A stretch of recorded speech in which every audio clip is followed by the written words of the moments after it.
বাড়িতে কোন গাছ রাখা উচিত না? মা বলবে খুব ভালো হয়। প্রথমত মানে যে কাঁটাযুক্ত যে গাছগুলো আছে সেই গাছ একদমই রাখা উচিত না। শমী গাছ যেটা থাকে সেই গাছ রাখা একদমই উচিত না।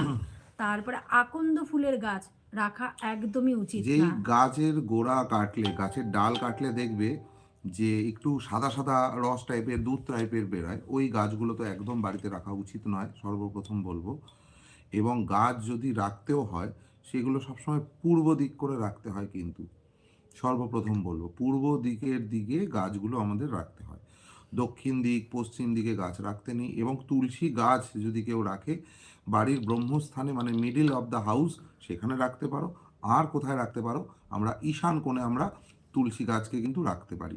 এছাড়া যত যাবতীয় গাছ আছে, যেই গাছে কাটলে দেখবে দুধ বের হয় সাদা সাদা, সেরকম কোনো গাছ আমরা বাড়িতে রাখবো না। এবং কাঁটাযুক্ত কোনো গাছ